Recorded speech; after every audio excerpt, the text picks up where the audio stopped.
Hello everyone, welcome back to Nepal online school. आज हामी human resource आउटकम्सको बारेमा चाहिँ डिस्कसहरू गर्न गइरहेका छौँ हैन। अब ह्युमन रिसोर्स आउटकम्स भनेको चाहिँ के हो हैन, त्यसपछि यसका अब सब सिस्टम्सहरू बारे हामी आज डिस्कस गर्छौँ। पहिला सुरु अब ह्युमन रिसोर्स म्यानेजमेन्टलाई चाहिँ एउटा स्ट्र्याटेजिक फङ्सन भनिन्छ हैन। It is a strategic function of acquisition, development, motivation and maintenance of human resource. यो कुराहरू त हामीले योभन्दा अघिल्लो क्लासहरूमा पनि डिस्कस गरिसकेका छौँ। चारवटा फङ्सन्सहरू हुन्छ ह्युमन रिसोर्स म्यानेजमेन्टको बारेमा। अब ह्युमन रिसोर्स म्यानेजमेन्टले चाहिँ के कुराहरू गर्छ हैन, यसका सब सिस्टम्सहरू के हो। जस्तै American society for training and development भन्ने एउटा संस्थाले चाहिँ के डेभलप गर्यो त भन्दा एचआरएम मोडल चाहिँ डेभलप गरेको छ हैन। एचआरएम मोडलमा चाहिँ अब के कुराहरू हुन्छ त्यो कुराहरू हामी हेरौँ। American society for training and development,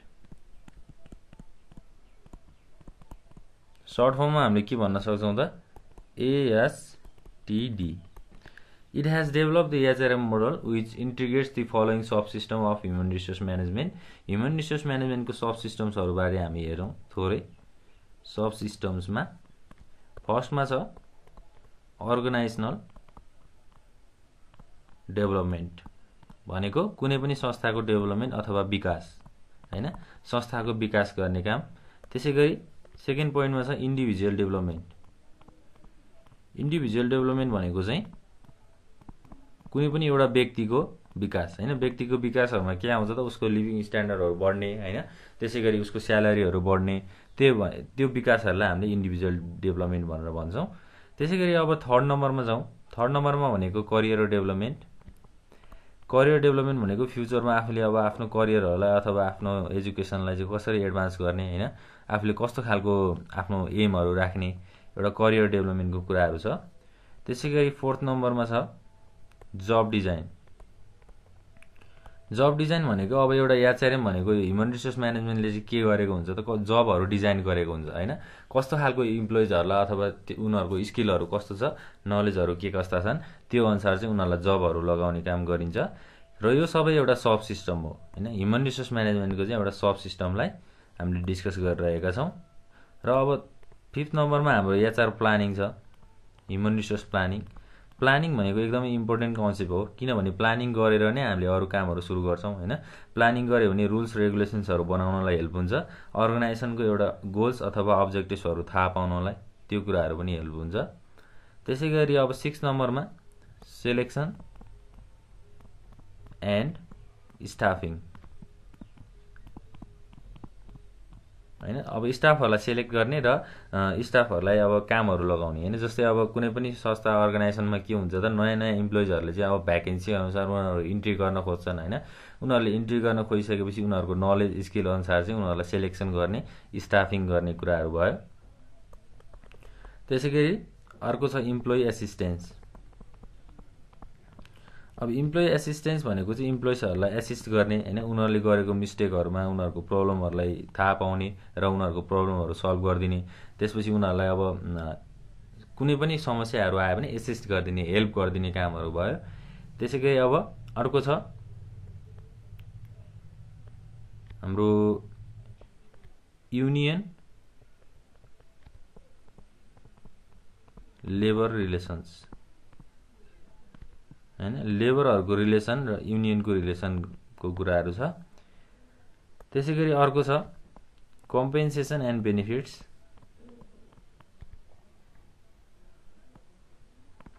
compensation and बेनिफिट्सको कुराहरू भयो।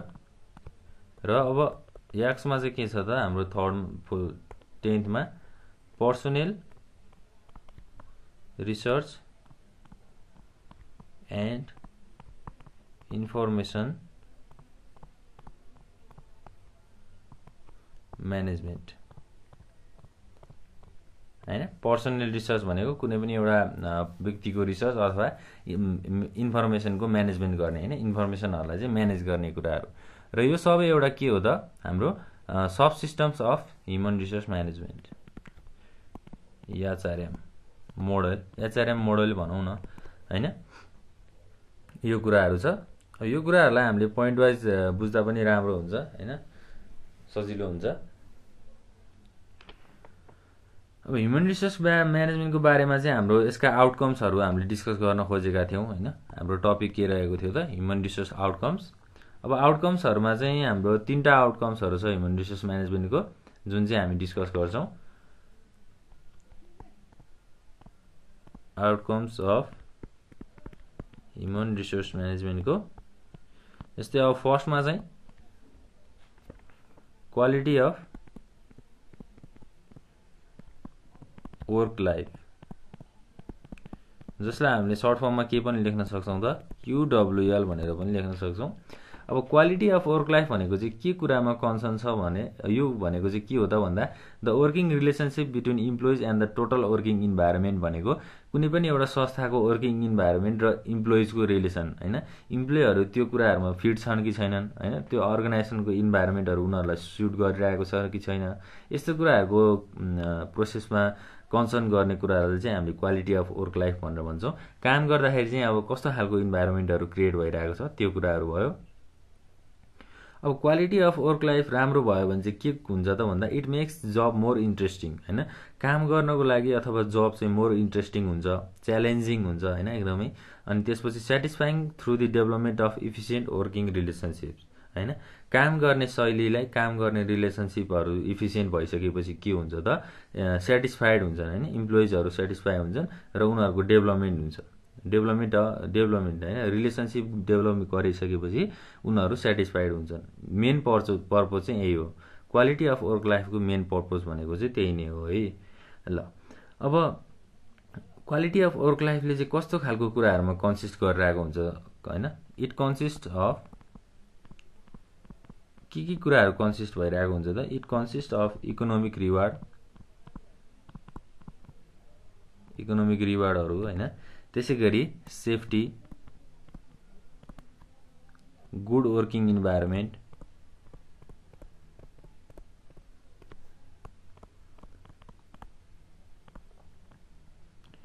त्यसै गरी अब अर्गनाइजेसनल रिलेसनसिप्स, यस्तो खालको कुराहरूमा चाहिँ, यस्तो खालको एक्टिभिटिजहरूमा चाहिँ एउटा क्वालिटी अफ वर्क लाइफको चाहिँ एउटा कन्सन्ट्रेसन हुन्छ है, जसले गर्दा चाहिँ it creates job more interesting होइन। जबहरू धेरै इन्ट्रेस्टिङ हुन्छ, त्यसपछि च्यालेन्जिङ हुन्छ र हाम्रो अब सेटिस्फ्याक्सन हुन्छ होइन। सेटिस्फ्याक्सनको कुराहरू पनि हुन्छ। यो कुराहरूलाई चाहिँ हामीले क्वालिटी अफ वर्क लाइफभित्र चाहिँ इन्क्लुड गर्न सक्छौँ। अब क्वालिटी अफ वर्क लाइफलाई चाहिँ धेरै खालको डिफिनेसन्सहरू दिएको छ, जस्तै American society for training and डेभलपमेन्टले यसलाई छुट्टै मिनिङ दिएको छ होइन। यो कुराहरू अब भयो। अब ब्यारी ए स्टिन भन्ने एउटा हाम्रो व्यक्तिले चाहिँ के गर्नुभएको छ त, हाम्रो क्वालिटी अफ वर्क लाइफलाई चाहिँ 5वटा प्रोसिड्युर्सहरूमा छुट्याउनु भएको छ। ब्यारी ए स्टिन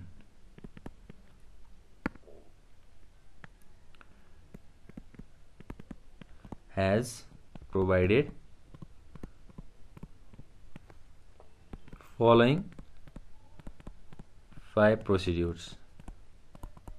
क्वालिटी अफ वर्क लाइफको चाहिँ 5वटा प्रोसिड्युर्सहरू छ। प्रोसिड्युर्स भनौँ अथवा पोलिसी भनौँ, जे भन्दा पनि हुन्छ। फर्स्टमा के छ त हाम्रो अटोनोमी। अब अटोनोमी भनेको चाहिँ के हो त, it is concern with the amount of freedom that the employees can exercise and enjoy in their job होइन। अब यो भनेको चाहिँ के हो त, एउटा इम्प्लोइको चाहिँ अब फ्रिडम होइन, कति अमाउन्टमा उनीहरूले फ्रिडम लिने होइन, उनीहरूले एक्सर्साइज गर्ने, अब उनीहरूको जबहरूलाई इन्जोय गर्ने भन्ने कुराहरू हो। When the employees are allowed to set their working schedules and working hours there exist more autonomy भनेको अब इम्प्लोइजहरूलाई चाहिँ उनीहरूको आफ्नो कामहरू सेड्युल गर्न होइन, आफ्नो वर्किङ आवरहरू सेड्युल गर्न एउटा अलाउ गरिसकेपछि एउटा पर्मिसन दिइसकेपछि के हुन्छ त त्यहाँ अटोनोमीको कुराहरू एक्जिस्ट हुन्छ। अटोनोमी भनेको एउटा सिंगल डिसिजन भनेर भन्न सक्छौँ हामीले। सिंगल डिसिजन लिने प्रोसेसलाई अटोनोमी पनि भन्न सक्छौँ। Hence it involves employees participation in decision making हैन। अब इम्प्लोइहरूले आफ्नो डिसिजन आफै लिन सक्छन् यस्तो भइसकेपछि, र अब के आउने भयो त त्यहाँ इम्प्लोइ पार्टिसिपेसनको कुराहरू आउने भयो हैन। उनीहरूले आफ्नो जबको वर्किङ आवर्सहरू आफ्नो सेड्युलहरू आफैले म्यानेज गर्न सक्छन्। त्यो कुराहरू चाहिँ हाम्रो अटोनोमीमा आउँछ। त्यसैगरी सेकेन्डमा छ रिकग्निसन। अब रिकग्निसन भनेको के हो त? It is concern with being valued by the others in the organization हैन। अर्गनाइजेसन अथवा संस्थामा अरूले आफ्नो भ्याल्युहरू देख्ने हैन, आफूलाई रेस्पेक्ट गर्ने, त्यो कुराहरू आफ्नो काम अनुसार आफूलाई रेस्पेक्ट गर्ने कुराहरू। अब an individual contribution to the organization is noticed and appreciated by the management हैन। इन्डिभिजुअलको कन्ट्रिब्युसन, उसले गरेको काम, उसको 100% इफोर्टलाई चाहिँ के हुन्छ त एउटा अर्गनाइजेसन संस्थाले चाहिँ नोटिस गरिरहेको हुन्छ र एप्रिसिएट गरिरहेको हुन्छ। अब एप्रिसिएट के तरिकाले गर्छ त? उसले आफ्नो कामहरू दिइसकेपछि, आफ्नो 100% डेडिकेसन दिइसकेपछि उसलाई सर्टेन सर्टिफिकेटहरू प्रोभाइड गर्ने हैन, उनीहरूलाई रिवार्ड दिने। इन्डिभिजुअल कन्ट्रिब्युसनलाई चाहिँ हामीले रिकग्निसन पनि हुन्छ। यो कुराहरू चाहिँ क्वालिटी अफ वर्क लाइफको चाहिँ हाम्रो प्रोसिड्युर्सहरू हो। त्यसैगरी अब थर्ड नम्बरमा छ बिलङ्गिङ्स। अब बिलङ्गिङ्स भनेको चाहिँ के हो त? बिङ पार्ट अफ दि अर्गनाइजेसनको एउटा पार्ट हो भनेर रिकग्नाइज गर्ने हैन। It is closely tied to recognition. जस्तै value and regards employees as a valuable part of the company हैन। अब इम्प्लोइजको भ्यालुहरू, रिगार्ड्सहरूलाई चाहिँ कम्पनीले के गरेको हुन्छ त एउटा भ्यालुएबल पार्ट हैन, एउटा मिनिङफुल अथवा एउटा एकदम महत्त्वपूर्ण कुराहरू भनेर भन्न सक्छौँ हामी। जस्तै इक्जाम्पलमा लिउँ, if you have the sense of belonging you share the organisations values to others हैन, you are regarded as a valuable part of it. भनेको अब आफू चाहिँ एउटा बिलङ्गिङनेस छु, म यो अर्गनाइजेसनमा छु भनेर एउटा सेन्स भइसकेपछि, एउटा फिलिङ्स भइसकेपछि के हुन्छ त त्यो अर्गनाइजेसनको आफूले भ्यालुजहरू सेयर गर्न सक्छौँ हैन। अर्गनाइजेसनको शैलीहरू, अर्गनाइजेसनको एडभान्टेजहरू हैन, त्यसपछि राम्रो कुराहरू चाहिँ हामीले एकअर्काबीच सेयर गर्न सक्छौँ। जसले गर्दा के हुन्छ त अब इम्प्लोइजहरूलाई चाहिँ एउटा रिलेसनसिप पनि बढाउने र उनीहरूको भ्यालुहरू पनि बढाउने कामहरू रिकग्निसन हुन्छ भनेर भन्न सक्छौँ है। बिलङ्गिङ्सलाई चाहिँ हामीले क्लोजली अब रिकग्निसन हो भनेर पनि कुराहरू गर्न सक्छौँ। त्यसैगरी थर्ड नम्बरमा छ प्रोग्रेस एन्ड डेभलपमेन्ट हैन। प्रोग्रेस एन्ड डेभलपमेन्टको कुराहरू। प्रोग्रेस त हुने नै भयो। प्रोग्रेस भनेको अब इनिसियल रिवार्डहरू अभाइलेबल गरिसकेपछि अब के हुन्छ त जस्तै च्यालेन्जिङ जब एन्ड अपर्च्युनिटिजहरू हुनसक्छ। त्यसपछि अब के हुन्छ त च्यालेन्जिङ जबहरू भइसकेपछि प्रोग्रेस एन्ड डेभलपमेन्ट हुन्छ, वर्किङ रिलेसनसिपहरू हुन्छ हैन। यो कुराहरू भयो। ल अब हाम्रो क्वालिटी अफ वर्क लाइफभित्र 5 वटा थियो। त्यसैगरी अब 5th नम्बरमा के छ त एक्सटर्नल रिवार्ड्स।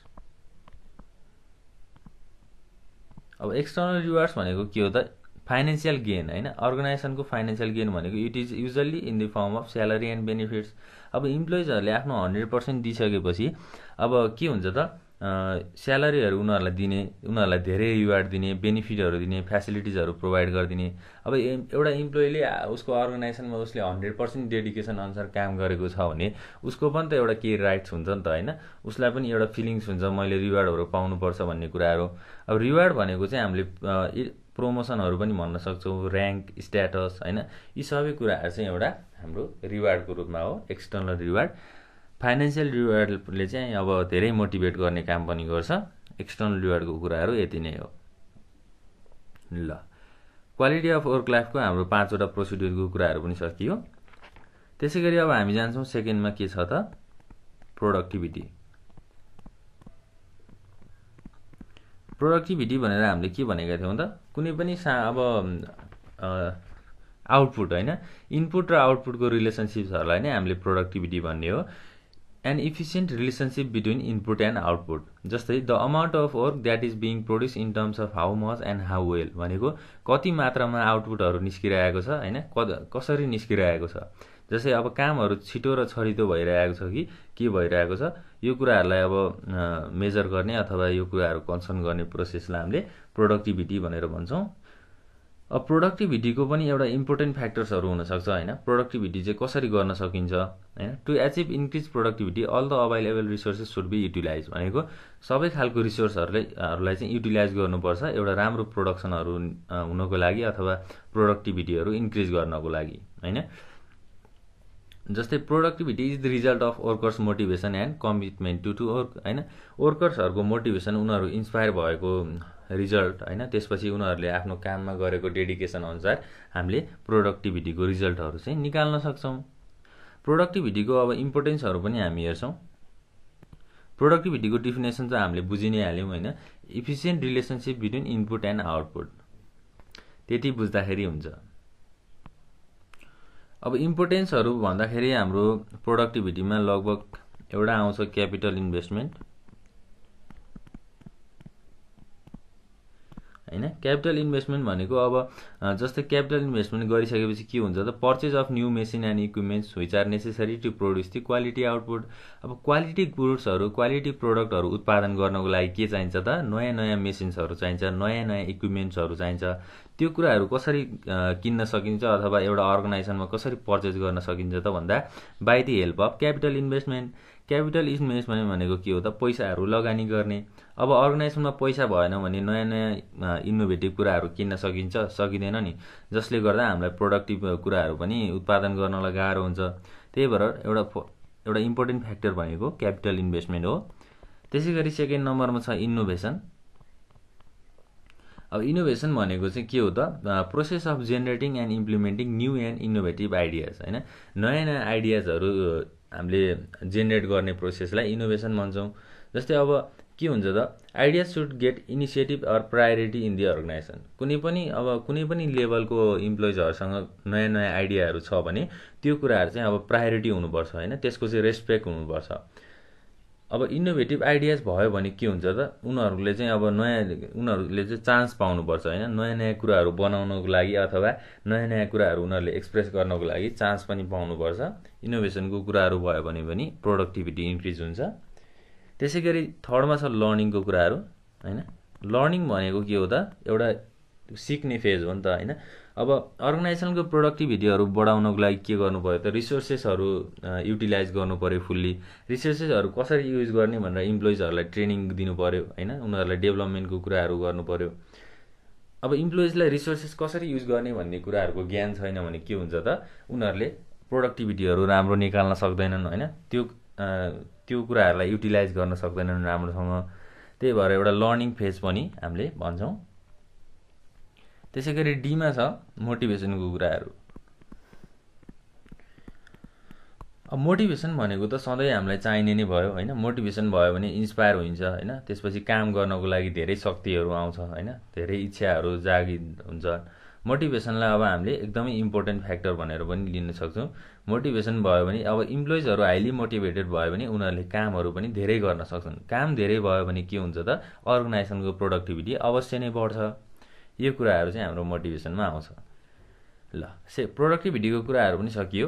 अब हामी 3 मा जान्छौँ। रेडिनेस टु चेन्ज भनेको चेन्ज हुनको लागि रेडी हुने भनेर भनेको है। नयाँ नयाँ खालको चेन्जहरू आयो भने त्यो अनुसार चाहिँ हामीले एड्याप्ट गरेर कामहरू सुरु गर्दै जानुपर्छ भनेर भनेको।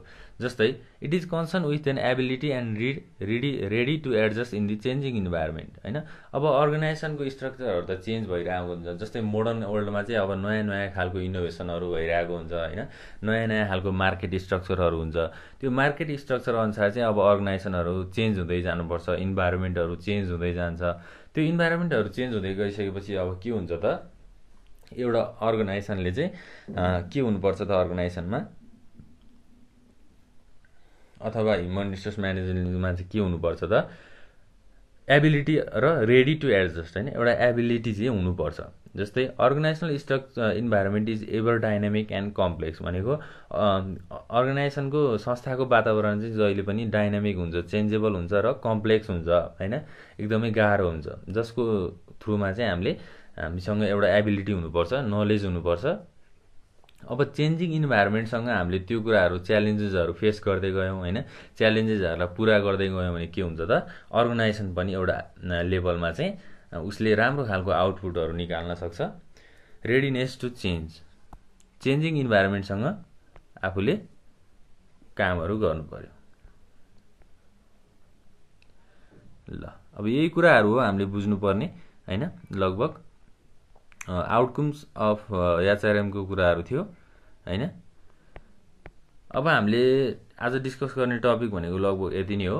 हामीले नेक्स्ट क्लासमा चाहिँ अब रिलेसनशिप हैन, क्वालिटी अफ वर्क लाइफको, प्रोडक्टिभिटीको र रेडिनेस टु चेन्जको रिलेसनशिपहरूको कुराहरू गर्छौँ। यति भन्दै नेपाल अनलाइन स्कुल बिदा चाहन्छ। Thank you.